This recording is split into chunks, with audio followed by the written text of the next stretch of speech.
அனைவருக்கும் வணக்கம். இன்றைக்கி தமிழ்நாட்டில் நிறையா பகுதிகளில் நாட்டு விதைகள் குறித்த விற்பனைகள் நடந்துட்டுருக்குங்க. கண்காட்சி நடக்குது, நிறையா பேர் போய் பார்க்குறீங்க, வாங்குறீங்க. ஆனால் அதுக்கப்புறம் அந்த விதைகள் என்ன நடக்குது அப்படிங்கிறத நீங்கள் புரிஞ்சுக்கணும் அப்படிங்கிறதுக்காக ஒரு சின்ன செய்தி சொல்கிறேங்க. எந்த ஒரு விதையாக இருந்தாலும் அந்த விதையை விதை நேர்த்தி பண்ணி நடணும் அப்படிங்கிறத நீங்கள் புரிஞ்சுக்கணும். ஏன் அப்படின்னா, நம்ம விதைகளை அவங்க உற்பத்தி பண்ணி ஒரு துணிப்பையில் போட்டு வைக்கிறாங்க.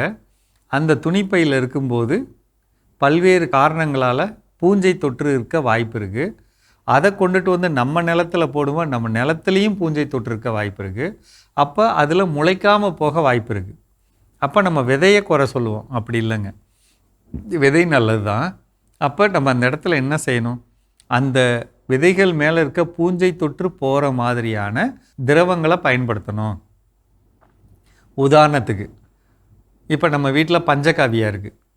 இப்போ 1 கிலோ விதை இருக்குன்னா இந்த பஞ்சகாவியா 30 மில்லி தலை தட்டுற அளவுக்கு தண்ணி வச்சுக்கிறோம், 30 மில்லி அதில் ஊற்றி விட்டுறோம், ஒரு நாள் ஊற வைக்கிறோம், அதை எடுத்து நெல் காய்ச்சலை காய விடுறோம், நடவு செய்கிறோம். ஏன்ட்டு அது இல்லை அப்படின்னு சொன்னால் ஒன்றும் இல்லை. ரொம்ப அதிகமான மஞ்சள் தூள் இருக்கு இல்லைங்களா, 1 ஸ்பூன் மஞ்சள் தூள் பூண்டை இடித்து உள்ளே போட்டு ஊற வைக்கிறோம்.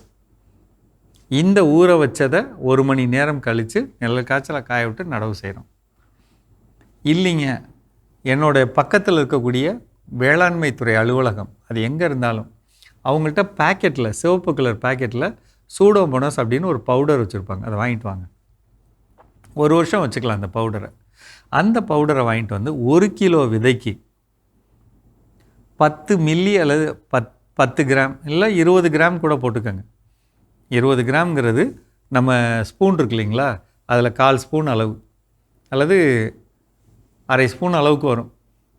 அதை எடுத்து உள்ளே போட்டு கலந்து ஊற வைங்க. ஒரு நாள் ஊறட்டும். குறைந்தபட்சம் ஒரு சில கடினமான விதைக்கு அப்படி சாதாரணமாக என்னென்னா 1 மணி நேரம் அல்லது 1.25 மணி நேரம் அல்லது 1.5 மணி நேரம் ஊற வைக்கலாம். அதுக்கப்புறம் அதை எடுத்து நெல் காய்ச்சலை காய விடலாம். அதுக்கப்புறம் நடவு செய்யலாம். நடவு செய்கிறதுமே பார்த்திங்கன்னா எந்த விதையாக இருந்தாலும் இந்த சுண்டு விரல் முதல் கோடு இருக்குது பார்த்திங்களா, இந்த உயரத்துக்குள்ளே நடவு பண்ணுற மாதிரி பாருங்கள். நடவு பண்ணி கொஞ்சம் மண்ணை போட்டுறது. ரொம்ப ஆழமாகவும் நடக்கூடாதுங்க, முளைப்பு திறன் இல்லாமல் போயிடும். அது நடவு பண்ணுறதுக்கு முன்னாடி அந்த மண்ணிலையும் இந்த நம்ம கொண்டுட்டு வந்து அந்த சூடோமோனாஸுங்கிற பவுடரை போட்டு கலந்து வைக்கலாம். அதில் இந்த விதையை வைக்கலாம்.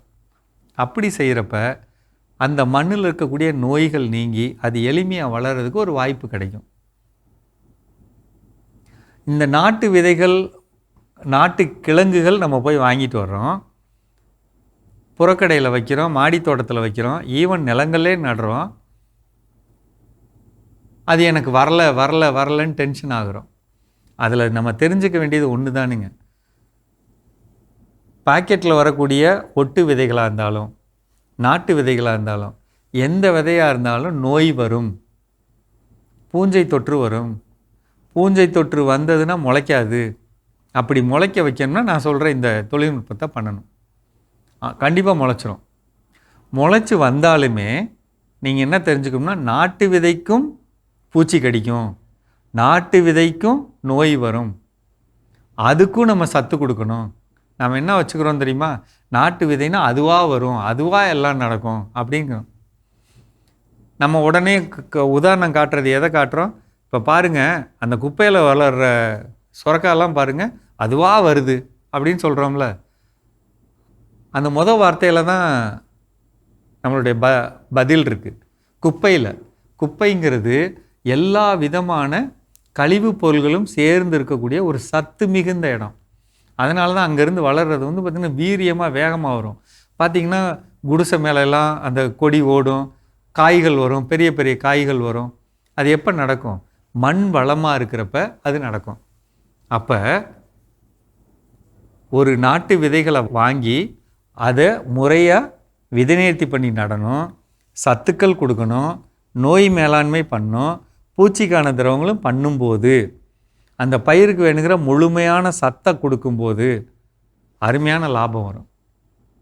அப்படியே நம்ம விட்டு அதுவாக வரும்னு நினச்சா தப்பு. சரிங்களா? மீண்டும் சந்திப்போம்.